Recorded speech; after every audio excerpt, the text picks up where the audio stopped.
अस्सलाम वालेकुम दोस्तों साथियों, मैं हूं समी इब्राहिम और आप देख रहे हैं समी इब्राहिम यूट्यूब चैनल। आज 13 जनवरी है और सोमवार, सन है 2020। इस्लामाबाद का मौसम बड़ा ज़बरदस्त है, शदीद बारिश है, मरी में बर्फ़बारी है और इस्लामाबाद में लगता नहीं है कि आप पाकिस्तान के किसी हिस्से में हैं। ऐसा लगता है जैसे आप यूरोप में कहीं आ गए हैं। बहरहाल ये बारान रहमत है, बारिश बहुत ज़रूरी थी, आ गई है और इससे एलर्जीज़ और दूसरी तमाम चीज़ों का ख़ात्मा होगा। अब ज़रा आज की जो स्टोरी है वो भी इसी तरह की है। बड़ी शदीद सिचुएशन है और वो है कि हुकूमत इस वक्त जो पार्टी तादाद है, जो ऐवान की हालत है, जिस तरह अलाइज़ अपनी अपनी बातें कर रहे हैं, ये एक सवाल उठता है कि ये सब कुछ क्यों हो रहा है और क्या इमरान खान साहब इसको काबू करने में कामयाब हो जाएंगे। इस पर बात करेंगे। और दूसरा, परवेज़ मुशर्रफ साहब का जो मुकदमा था, लाहौर हाई कोर्ट के एक 3 मेंबर बेंच ने उसका फ़ैसला दे दिया है और जो उनको जिस खसूसी अदालत ने उनको सज़ा सुनवाई थी, उस अदालत को ही कालअदम करार दे दिया गया। बड़े अहम कानूनी नुकात हैं। आपको बताएंगे कि क्या अब दोबारा परवेज़ मुशर्रफ साहब को ट्राई किया जा सकता है, क्या दोबारा उन पर कोई मुकदमा बनाया जा सकता है। ये हैं आज के हमारे मौज़ूआत। लेकिन इससे पहले जो मैं हमेशा आपसे दरख्वास्त करता हूँ कि अगर आपने इस यूट्यूब चैनल को भी सब्सक्राइब नहीं किया तो कर लें, बेल आइकन को भी क्लिक कर दें ताकि जैसे ही कोई वीडियो मैं अपलोड करूँ वो आप तक आ जाए। और इसके साथ साथ लाइक करें, इसे शेयर करें, अपना फ़ीडबैक ज़रूर दें, वो बहुत अहम है हमारे लिए। अब सबसे पहले ज़रा जो आज जो परवेज़ मुशर्रफ साहब का जो मुकदमा है उस पर बात कर लेते हैं।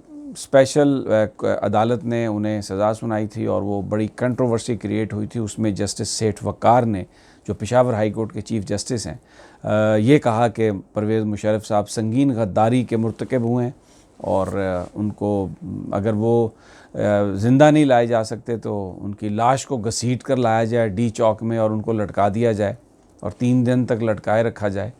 तो ये एक ऐसा डिसीजन था जो पाकिस्तान के आइन के कानून के ही ख़िलाफ़ है, क्योंकि पाकिस्तान में पब्लिक हैंगिंग की इजाज़त नहीं है।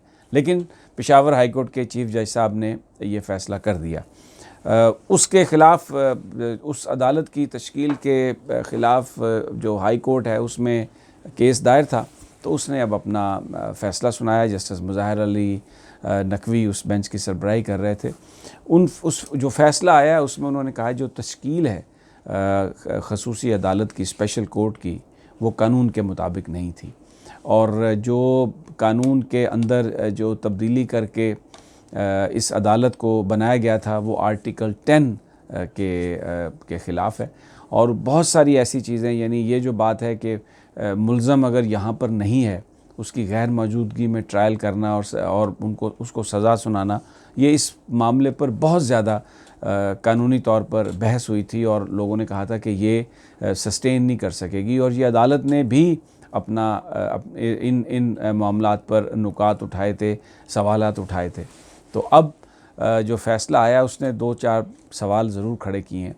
जस्टिस आसिफ सईद खान खोसा जो चीफ़ जस्टिस ऑफ पाकिस्तान थे, अब उन्होंने वो बहुत अच्छे जज, बहुत अच्छे इंसान और बड़े लैंडमार्क डिसीजन भी दिए उन्होंने। जो क्रिमिनल केसेस हैं उनमें, जो क्रिमिनल लॉ है उसमें उनकी जो कमांड थी, जो उनकी कंट्रोल और ग्रिप थी, उस पर कोई सवाल नहीं उठा सकता। लेकिन समहाउ दी अदर अपने आखिरी अयाम में अपने जज जी के जो बतौर चीफ़ जस्टिस जो सुप्रीम हाई कोर्ट में जब उनका जो दौर था, वो एक अजीब मामला रहा। उन्होंने जो इंतहाई अहमियत के हामिल अवामी मामलात पर सो मोटो नहीं लिया।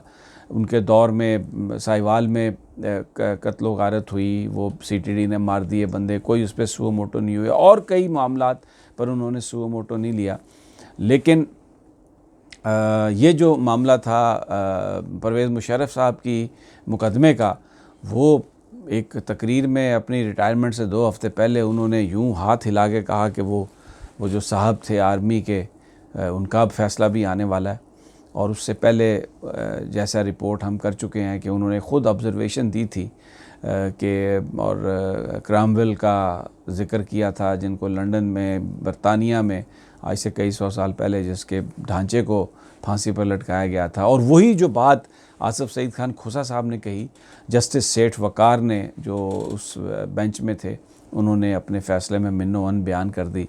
तो इस बात की समझ नहीं आई कि इतना अच्छा टाइम और इतनी अच्छी जजमेंट के साथ वो मामलात को समझने के साथ वो रहे, लेकिन आखिर में आकर समहाउ दी अदर जो उन्होंने ये परवेज़ मुशर्रफ साहब के मामले में जो किया। और फिर दूसरा ये भी एक सवाल है कि जिस अंदाज़ में उन्होंने सुओ मोटो में तब्दील की, जो राही साहब की दरख्वास्त थी जनरल कमर जावेद बाजवा की, उनकी रीअपॉइंटमेंट की या एक्सटेंशन की, जिस अंदाज़ में फिर जो रिमार्क्स दिए गए और जिस तरह मीडिया ने उसको रिपोर्ट किया, वो उसने बहुत लोगों के दिलों को दुख भी दिया।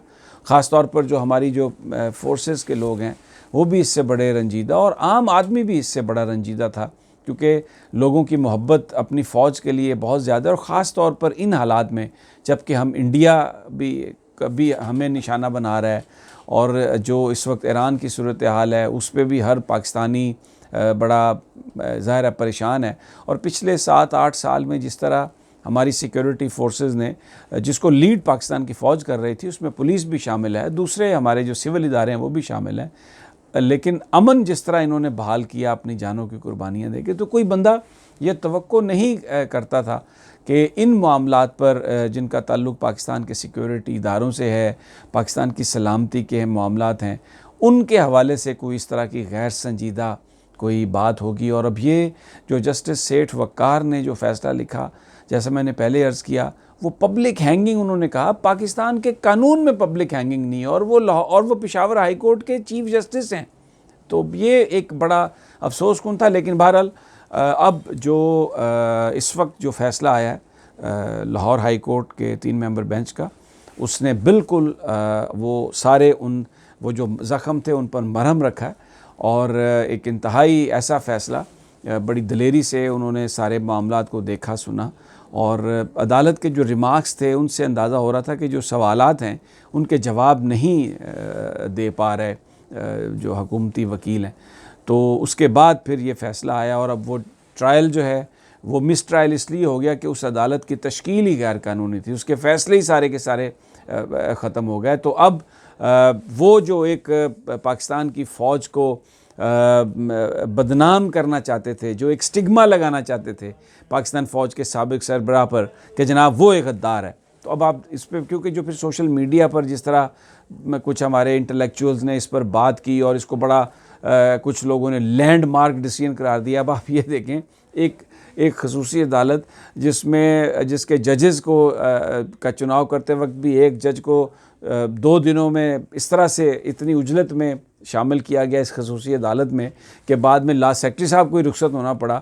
उस अदालत के फ़ैसले को लैंडमार्क, जो पाकिस्तान के आइन के ख़िलाफ़ था, यानी जिसमें पब्लिक हैंगिंग की बात थी। बहरहाल अब ये इसकी रेमेडी आ गई है, और बड़ा एक ऐसा फ़ैसला है जो एक स्टिग्मा था पाकिस्तान फ़ौज के साबिक़ सरबराह पर, और जिसका मकसद सिर्फ पाकिस्तान की फ़ौज को बदनाम करना था, वो स्टिग्मा जो है वो उतर गया आज।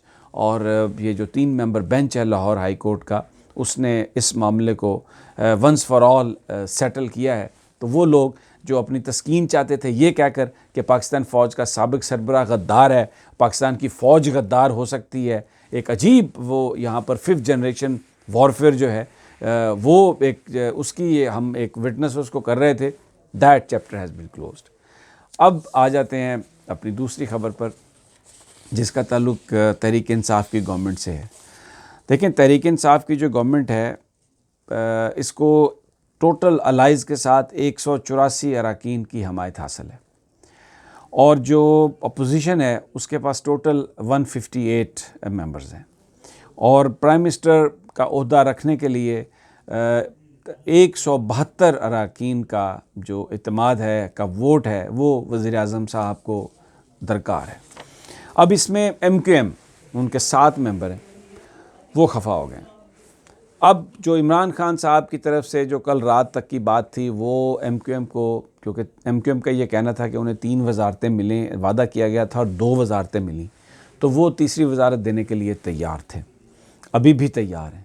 लेकिन आज जो मीटिंग हुई है बहादुराबाद में एमक्यूएम के डेलीगेशन की, उसमें एमक्यूएम ने ये कहा है कि अभी फौरी तौर पर हम वापस आपकी गवर्नमेंट में नहीं आ रहे, क्योंकि उनका ये कहना है कि इससे उनकी जो एक पॉलिटिकल जो वो हासिल करना चाह रहे हैं माइलेज या वेटेज, वो शायद उन्हें हासिल नहीं हो पाएगा।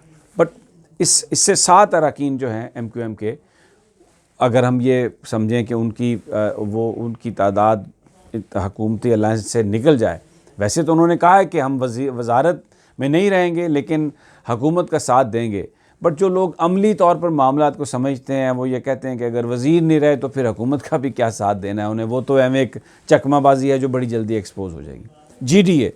जीडीए के 3 मेंबर हैं ग्रैंड डेमोक्रेटिक अलायंस। उन्होंने कहा है जी हम भी देख रहे हैं, हमारे साथ जो इन्होंने वादे किए थे उन पर अमल दरामद नहीं हो रहा, अभी हम देख रहे हैं इसको भी सूरत हाल को।